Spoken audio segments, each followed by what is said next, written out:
Hello, and welcome to the Data Engineering Podcast, the show about modern data management.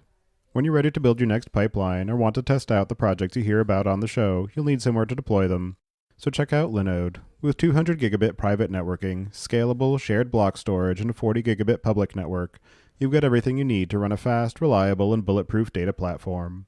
If you need global distribution, they've got that covered too, with worldwide data centers, including new ones in Toronto and Mumbai.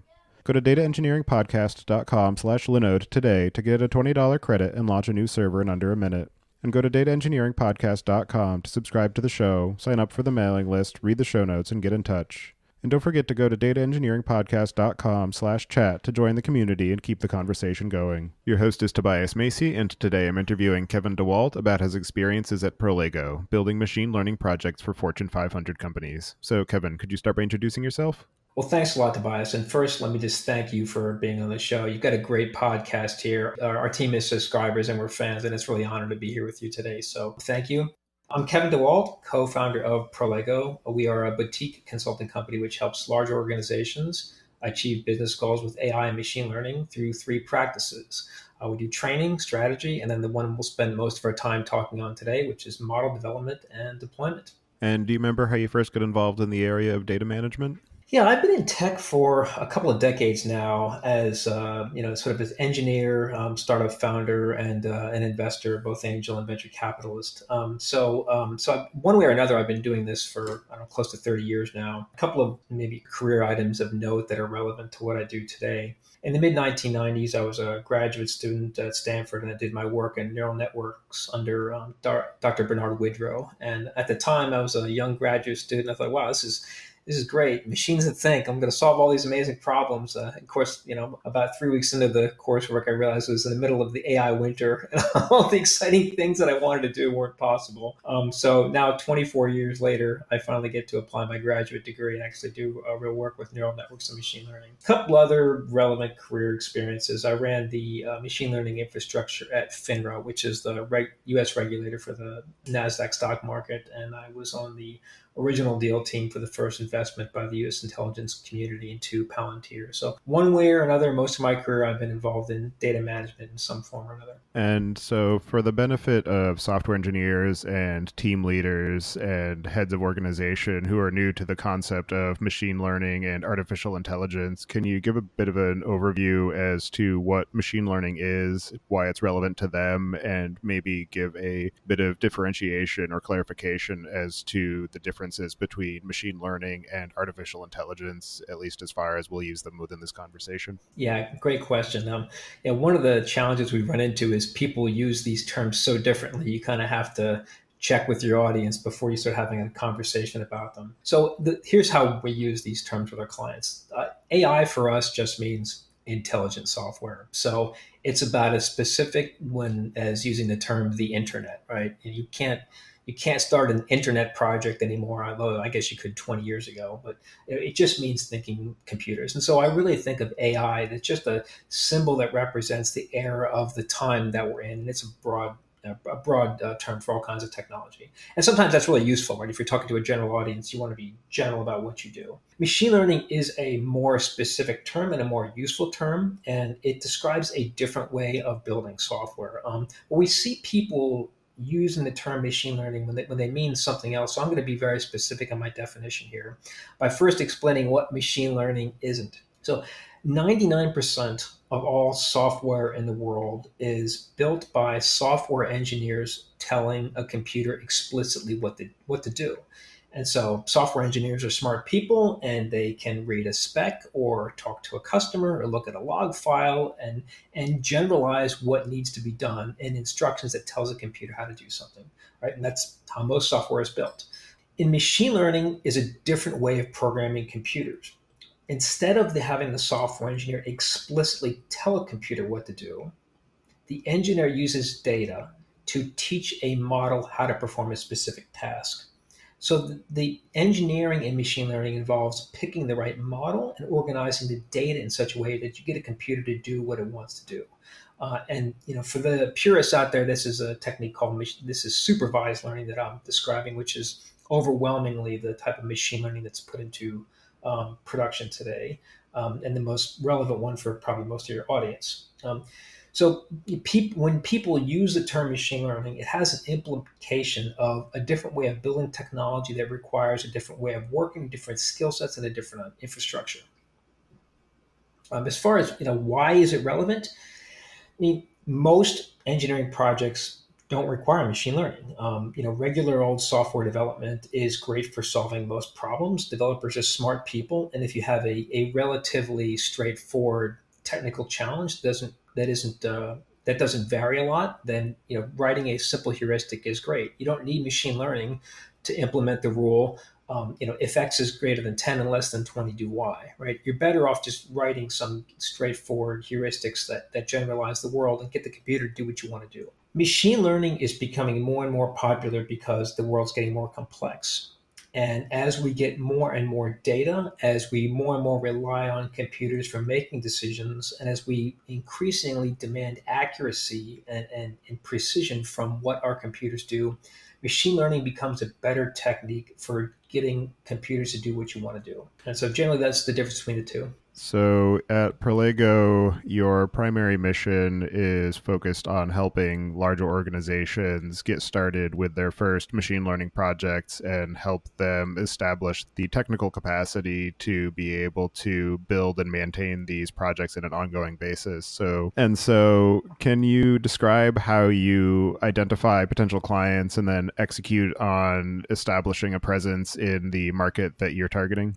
So my business partner and I, Russ Rands, we started the company about 2 years ago, and we both recognized, or at least at the time, we had a hypothesis that large companies were going to need this technology. And in my case, it was a pretty specific recognition after my last startup. So the last startup I did before Prolego was a product company, and we were trying to do machine learning for content marketing. It was a terrible idea. I can say that because it was my idea. It didn't fit with the market needs. The data didn't match.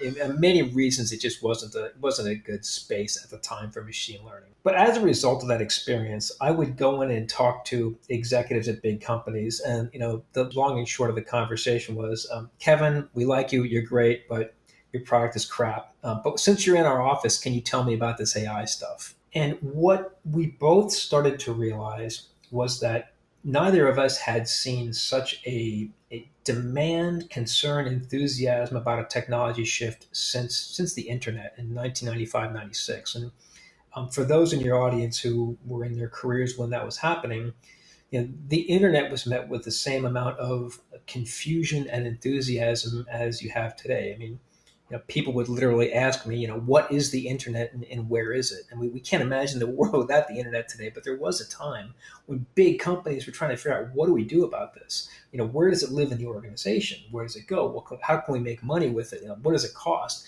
And I began to see the same type of questions coming out of large non-tech companies. So for us, we spent the first 6 months out talking to the market and talking to executives about these type of problems. And what we started to realize was that the companies that were going to most need help from a company like ours were the large non-tech companies. So banks, insurance companies, industrials, manufacturing, automotive, the companies that don't have a strong existing technical infrastructure and resource. And so we began building relationships with all those executives and by helping them figure out what this stuff is and what they can do with it. As far as how do we establish a presence? I mean, the market is still pretty early, and there really are not a ton of companies like ours, at least that we have met. Most big companies are just now starting to bring their machine learning models online. 2017, the way I describe it, is the year of executives going to conferences. 2018 was the year of actually putting some budget in place and building a team. And now in 2019, they're starting to ramp up and begin deploying models into production.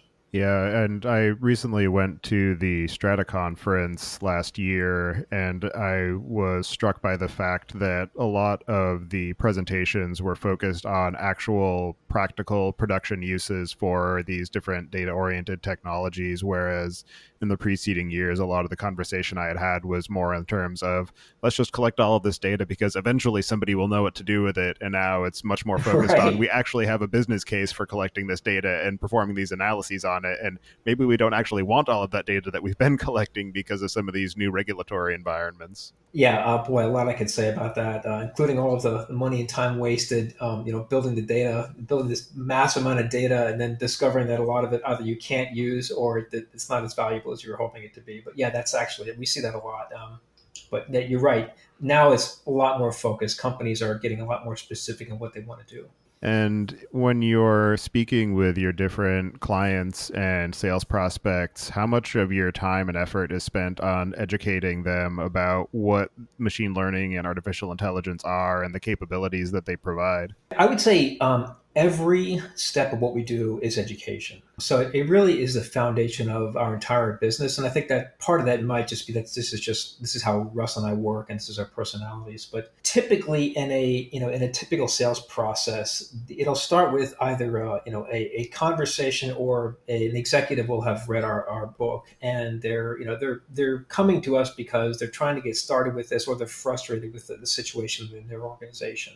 18 months ago, the questions were, hey, what is this AI stuff and what can I do with it? Now we're increasingly getting to the topics that you cover in your wonderful podcast here, which is we're not getting what we were hoping to get out of our investment in this. We're not really deploying things into production.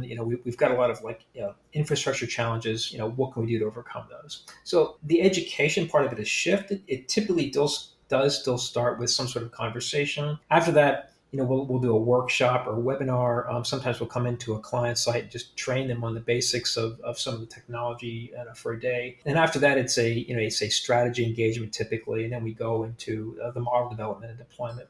But really, across the entire end to end, people are hiring us not to just execute on something for them, but to help them become a better organization and bring on the right people and the right process to do things themselves. And when building a new machine learning project, particularly from scratch, where you don't have a lot of the necessary infrastructure in place ahead of time, what have you found to be the necessary set of technical skills and technical capacity and operating environment for being able to be successful in building and deploying these models? So to get started, there are 3 specific skills that we suggest our clients begin ramping up in. And that's AI product management, which is just a product manager like you would think of in a normal context, except very specifically and focused on getting models built, identifying data, working through legal issues, kind of the wrangling of all the challenges you have to do something in a server-side environment where you're building probabilistic models.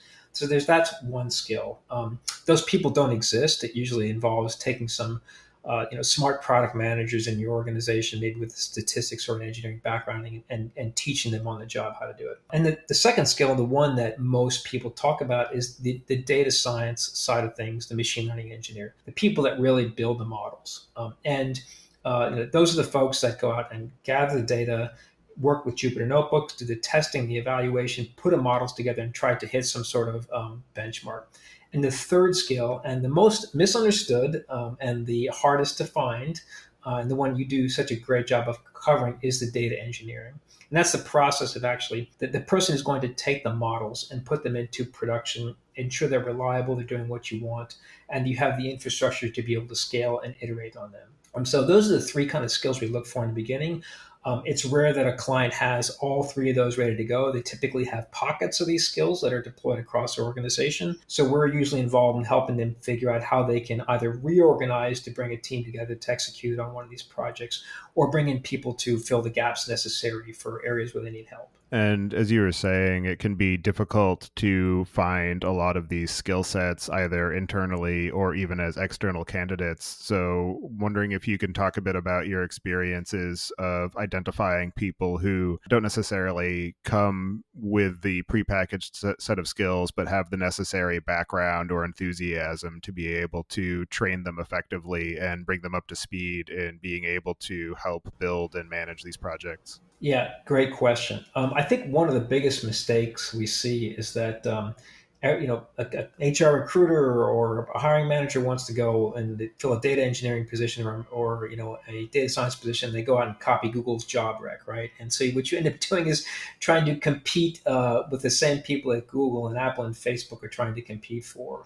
It's really like all hiring. It's really just worth understanding what are the key skills you need and what kind of people can you attract and bring to your organization to be able to fill those.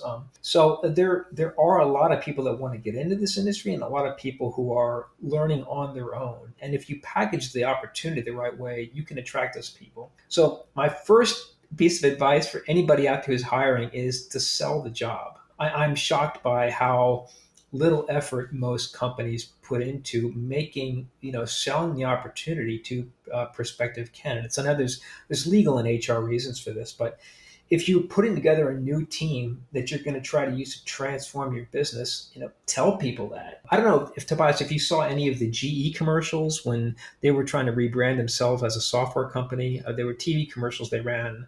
Did you ever happen to see any of those? I did not know. It was a campaign they ran last year sometime, and unfortunately, GE has run into General Electric has run into so many other problems since then. But they really went out of a way to rebrand themselves as a software company by showing software engineers chatting over a barbecue about how all the great engineering work they're doing at General Electric. And I mean, that's I'm not suggesting that anybody needs to do Super Bowl commercials, but when you're writing your job requirements, make it clear that your company's changing, that you're going to be different, than you're looking for talent to be able to do this type of work. So that's, I guess, my sort of general recommendation on this front. As far as the specific skill sets, on the machine learning side, again, one of the worst things you can do is copy Google's job recommendation. It really depends on what you're doing. If you're trying to advance the state of the art in a particular area that's critical, if it's computer vision or NLP, and you really need people that come from a research background, then you're going to have to get somebody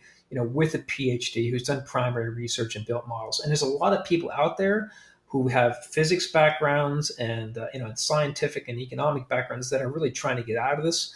Maybe they don't like their academic advisor, or they decided academia is not for them, or they've heard data science is the way to go. So a lot of people looking for those opportunities. You want to find people who are good programmers and people who have some example of some history of shipping products. So an economist with a PhD with some Python skills, if the person can demonstrate that they're a good programmer and they know how to work in an operational environment, then that person is probably a good choice. On the data engineering side, as you all know, the challenge that you're dealing with is that you're competing with every organization that's trying to hire DevOps and infrastructure people. As both of us know, there's a real shortage of that, and the prices for experienced people has really gone through the roof. So try to find people who have all the basic technical skills to be able to do this. They've got good server-side Python skills. They have basic DevOps skills, the DevOps experience. They've worked with Jenkins, worked with Git. One of the ones we run into is make sure they can do SQL. When I started my career, everybody worked with databases and you learned how to program in SQL, but we're increasingly seeing more and more candidates who have worked with these object relational mappers, these ORMs inside frameworks like Django and Rails, and they don't really have the SQL coding experience. So those are really critical for you for attracting the right people. Yeah, there's a great talk by Jez Humble talking about how to grow to your DevOps engineers internally rather than always trying to hire these incredibly experienced people from the outside, because, as you said, you're competing against everybody for these people who are already at the top of their game when you have a huge amount of potential within your existing employees, and just giving them the opportunity and the training to get up to speed on these technologies and give them the space to learn and gain the experience necessary to help your organization be successful. Exactly. Yeah, that's what we run into. But yeah, it seems like, I guess there's an expectation that while this AI, this machine learning stuff is so hard, our people could never do it here. But if you look around the organization, you'll find people that are probably already self-motivated. The person who's been programming in Python for 5 years, who on their own is taking online courses and learning how data science works, learning how models work. I mean, these are the kind of people you really want to give an opportunity to. And particularly, as you mentioned before, the majority of the actual work that's necessary for getting a machine learning project out the door isn't somebody who's doing groundbreaking research into new types of models or new neural network topologies, but somebody who's able to take TensorFlow or PyTorch or your machine learning framework of choice and put it to its best use of running it through model training and then ensuring that the model matches the expectations and then being able to deploy and monitor it in production. Exactly. That's well said, Tobias. Yeah, most companies are not in a position where they're going to be pushing the state of the art. They need to leverage their data and their customer and their relationships and take what exists off the shelf and put it to work. And so, with these different responsibilities in a data team where you have the data scientist and the data engineer, and in some cases, the machine learning engineer that sits somewhere in between those two, what are some of the potential challenges or tensions that arise in those team structures and some of the strategies that you've found to help ensure that the team reaches cohesion and is able to be successful in shipping the final product? Yeah, this is the number one challenge that we see companies running into, and I could spend a lot of time talking about this. I spent a lot of time thinking about it and talking to clients about it. And the root of the problem is that data scientists and data engineers work differently, and they fundamentally think about the world differently. And what I mean by that is, data scientists are in discovery mode. So even if they download an off-the-shelf algorithm, they're trying to use data to train that algorithm to do a specific task. And so it's very iterative. It's testing. It's exploring. It is really, Jupyter notebooks are called notebooks for a reason. It's like a scientist's notebook. And so 90% of what they do is getting thrown out, and maybe 95%. And it's just a small portion of that ends up getting deployed. So their entire way they work is designed for optimizing discovery process. And data engineers are doing operations. They're trying to ensure that things are reliable, do what they say, stable, testable, and can be iteratively improved. And these are completely different ways of viewing the world. And we run into a very common situation as we'll go into a client, and the machine learning team, the data scientists, have some brilliant people that have been working on a model for 3 or 4 months. And they've got their notebooks built, and they've got all their data in there, and they've got all this code running, and then it becomes time to deploy the thing, and management hasn't thought about this in advance, so they sit down with the developers, and say, hey, here's our notebooks, can you guys deploy this?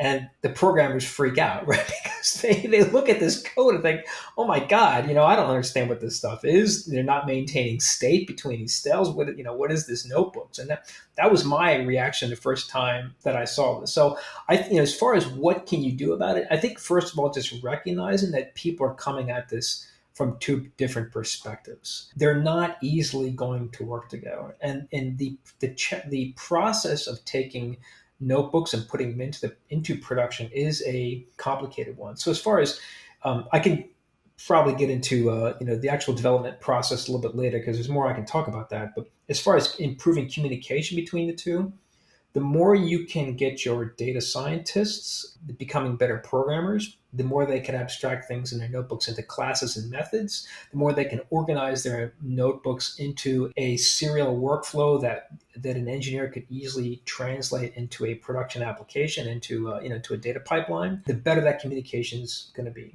And by the same token, the more your data engineers know about data scientists, if they've taken a basic data science course, if they know what Pandas is, NumPy, the basic data science stack, they're going to be able to understand what the data scientist is doing a lot better and be able to put things into production. There's a great interview that I did earlier as well with Matthew Seal from Netflix about their experience of trying to build a unifying environment for using notebooks as the common method of communication between the different roles in the team as well. So I'll put a link to that in the show notes. And on the point of trying to build empathy between the data scientists and the data engineers and trying to bridge the sort of inherent conflict between their roles, there's another interview I did about that as well. And I did a presentation at DevOps Days Boston on the concept of DevOps for data engineers, which I'll add a link to the show notes as well for anybody who wants to dig a bit deeper into some of those various topics. Yeah, your interview with Matthew Seal was excellent from Netflix. The way he talked about how they're doing it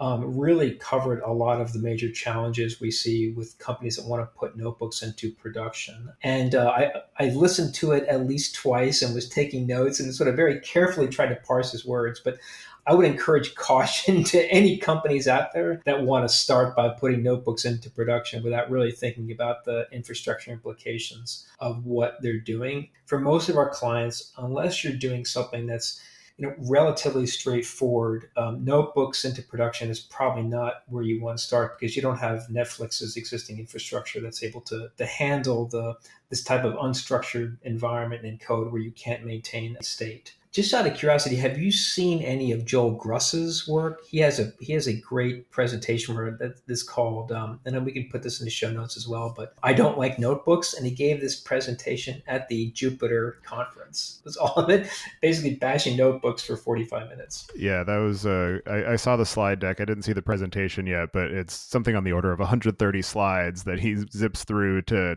cover all of the different shortfalls with notebooks as a development environment and some of the ways to work around it and improve the overall workflow. So I'll definitely add a link to that. And he also wrote a good book about data science from scratch for anybody who wants to get a better understanding of some of the fundamental principles and algorithms behind what powers a lot of the current set of data science tools. Yeah, he's got some great resources. And yeah, the first time I saw his notebook, it was crazy. It was like 150 slides and there's animation in there. So I don't know if you've ever heard him speak, but he's also a comedian. So he's fairly entertaining. So I think a lot of his advice was designed to be entertaining more than educational. And I have to say, I do like notebooks. I think they have a great use. We use them all the time, but I think he does bring up a couple of good points of the challenges of maintaining state and structure and why it's difficult for some engineers to be able to use them. And so moving into the actual project phase, can you give a brief discussion of the steps involved in developing a first machine learning model and putting it into production, including some breakdown of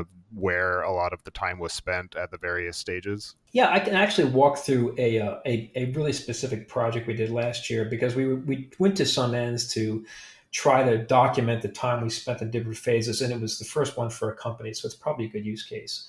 So in this instance, it was a large Fortune 500 company that had done very little machine learning. They had a new data science team, and they had spent some time doing a lot of data gathering and data cleanup, but they really weren't sure what models they want to put into production.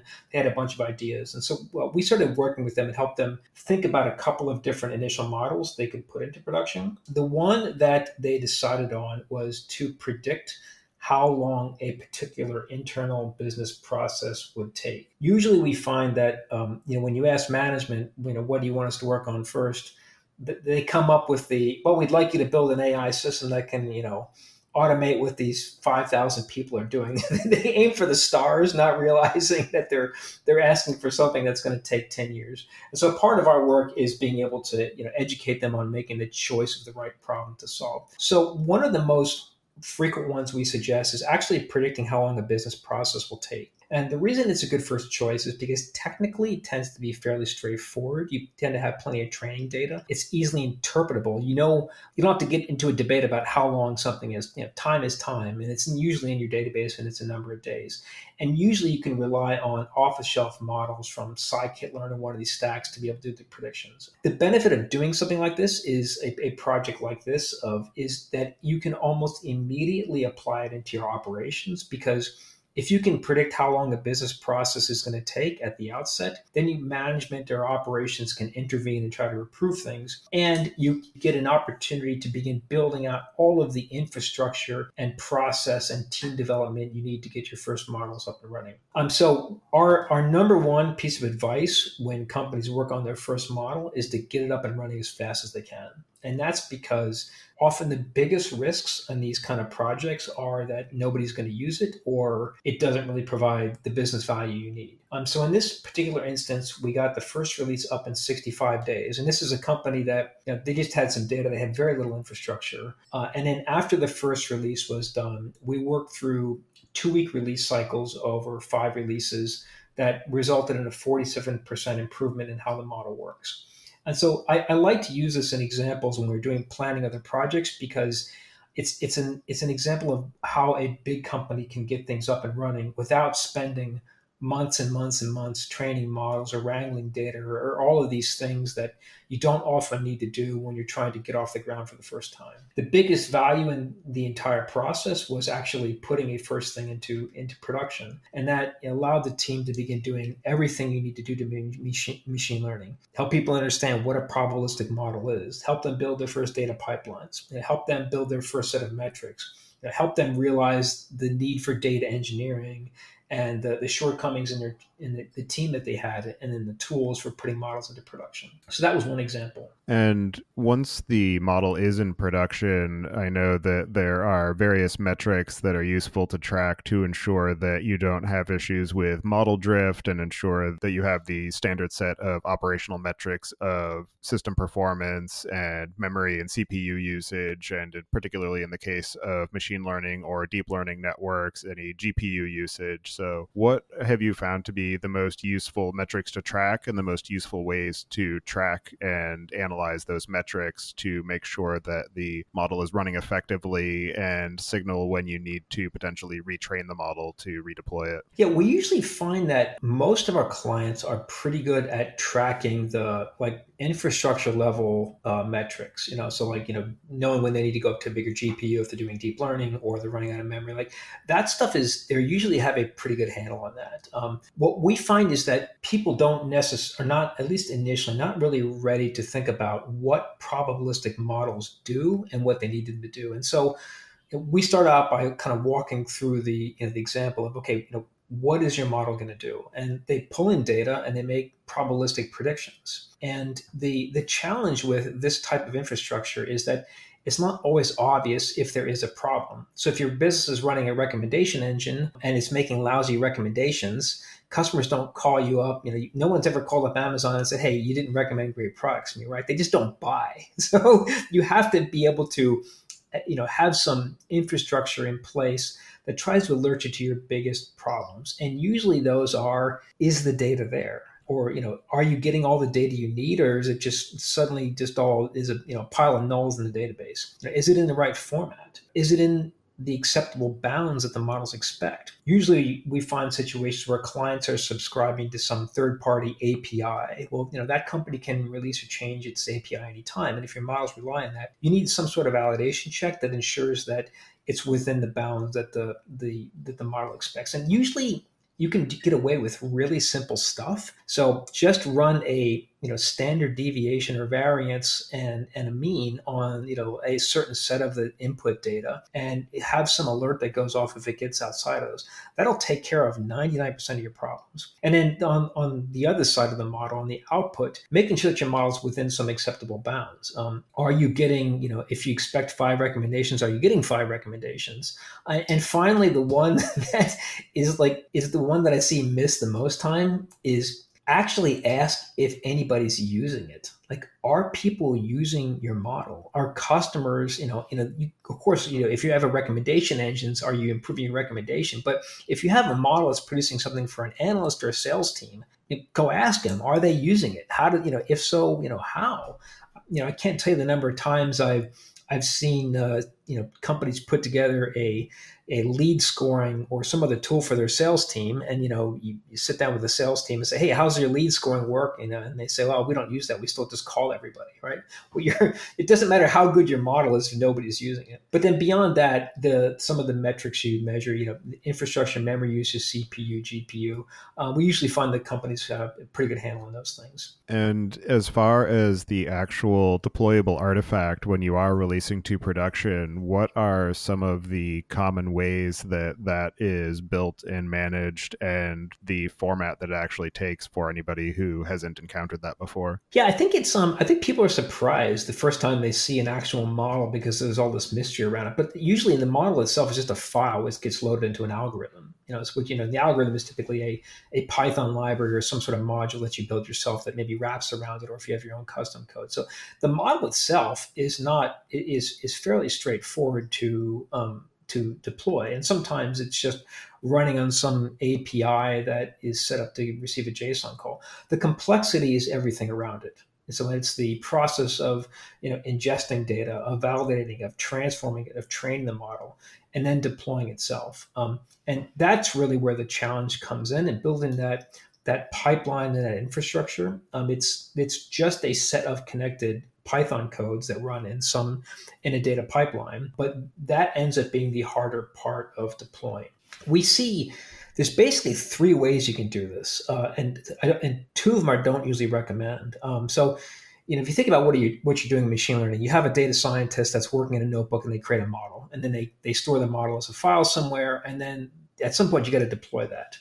Well, the three approaches to doing it that I've seen are they deploy notebooks, and your interview with Matthew Seal really covers an excellent infrastructure for doing this, and when you want to apply that kind of to be able to deploy notebooks. But I think that there's a lot of deploying notebooks can work well if you're doing some analytics, if you're maybe producing a CSV file that your marketing team is going to run and use it for a campaign. But if you're actually talking about machine learning models, there's just a lot of risk into doing that, especially because it's very, very easy for a new team to get sloppy in how it deploys notebooks. If you want to try to take your entire ingest, transformation, validation, prediction steps and lay that up in a series of Jupyter code, it's very difficult to do unit testing, and it's very difficult to deploy, debug, and improve. So what we recommend for people is to use the notebook as the handoff between data science and data engineering. So you work on 2-week release cycles, have your data engineers that are staggered 2 weeks after your data scientists, and use the notebooks as the interface between the two. And if you do that, the data scientists and data engineers will naturally get to understand what each other's goals are, and they'll get good at doing a deployment process. Yeah, admittedly, it's not ideal because you do have some duplicated work. You have code that's done in a notebook that has to be rewritten into a Python application, but it's the most reliable way we've seen for a team to get started with their initial deployment of machine learning models. And then as far as the basic technology stack that's necessary for building out this pipeline and putting those first machine learning models into production, I'm curious how the build versus buy debate breaks down, particularly given the amount of open source that's available, but also with your particular client set being larger organizations, just what that discussion looks like for you, and then the types of products that you typically recommend to your clients. So as far as build versus buy, I approach this like I do with any, at the first pass, I approach it like I do with any software buy versus build decision. And that is, generally speaking, you want to buy things that are non-competitive, and you want to build the things that are strategic and you need a leg up. So for example, you wouldn't go out and build a customer relationships management platform, right? Because there's a bazillion of them, and you can just go sign up for Salesforce. You're going to be competitive based on how good your sales team is, not how good the tool is. So as an example of, you would never want to build something like that. And as AI starts to evolve, there are going to be some fundamental building blocks that you can just buy from a third party. At some point, there's going to be a good level 0 NLP help desk solution that you're not going to want to build yourself, because you're going to be able to buy one off the shelf from Amazon or some other vendor. But if you have something which is competitive, if your recommendation engine is very specific to your products, and it's something that's going to drive revenue and it's going to drive your sales team, then you probably want to build that in-house and you want to own it, because Amazon's off-the-shelf recommendation engine probably isn't going to do what you need it to do because your business is different. So that's the first consideration. The other consideration is data. And so when companies talk to me about hiring a vendor, turning their data over to a vendor or a startup to do something for them, I talk them through the issue of what happens, the loss of control over their data. And it's despite whatever contractual structure and constraints you put into place, you can tell a company, hey, you're not allowed to train competitors' models on our data, and our data has to be isolated and only make predictions on our tool. But the reality is the way engineers and the way data scientists work is extremely hard for that to happen in practice, because just the fact that just by the nature of their work, these engineers are trying to make their models better and better and better, and they're using client data to do that. So one way or another, you have to be extremely careful about your data not being abstracted into the product in such a way that's going to benefit your competitors, because that is your most valuable asset. So those are usually the two questions I ask people. Now, there's some times when you could care less about the data. And my favorite example of this is Expensify. So I don't know if you use Expensify, but it's a venture-backed startup that manages corporate expenses. And they use some NLP and some computer vision in there to make it a lot easier. It's a fantastic product. We use it. But there's not too many companies that are concerned about maintaining control of their employees' restaurant receipts, right? If Expensify can use all that data and make a better product, hallelujah. You don't care if your competitors know where you ate last night. So it really depends on those two questions. How competitive is it, and how important is proprietary ownership of your data? As far as products that we recommend, I think that the kind of stuff we recommend is really the stack that most of your audience is familiar with, and what I hear you discussed on most of your other podcasts. So obviously, if you're doing anything into any kind of deep learning, NVIDIA is the only game in town. So it's NVIDIA GPUs. I don't think I've seen an instance where anybody's using anything else. I know there's Intel and Google are coming out with competitors, but for the most part, just the tools that NVIDIA has are better. We recommend the Python stack that pretty much everybody else works with: Jupyter Notebooks, NumPy, Pandas, Scikit-learn, PyTorch. If you're going to be building in-house, use all those open source tools. As far as model deployment goes,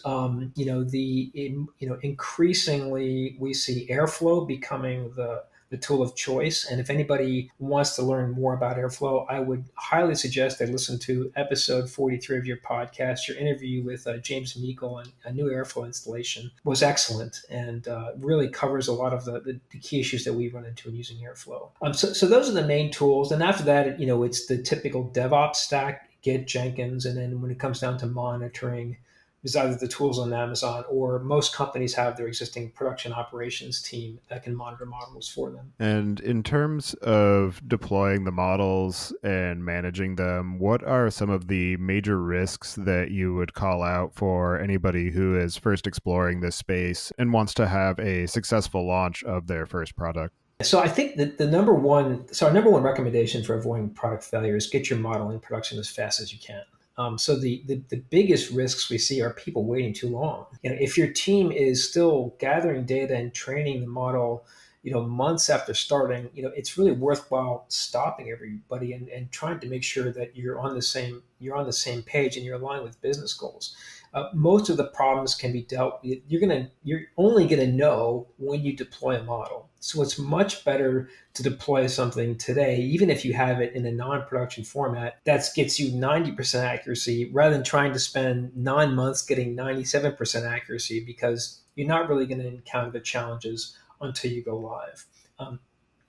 And I think once you go live, the first question I would ask is just kind of taking a step back and looking at your operations and what are you trying to accomplish and where's the biggest risk? If you're deploying a recommendation engine, then your biggest risk is that you make a wrong recommendation.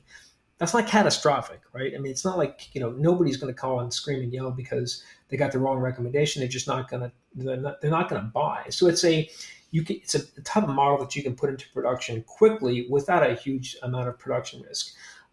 If you're going to be launching rockets into space, or you have a battlefield technology that's got to intercept missiles, obviously you're dealing with an entire different level of testing and validation that has to be present at that point. But we find, for the most part, in terms of like testing models and good validation sets and making sure there's no bias. Most of the data scientists are really good. If you follow the basic advice in terms of setting up a correct test set, setting up a correct validation set, testing for overfitting. If you do the basics, you can hit 90% of the problems.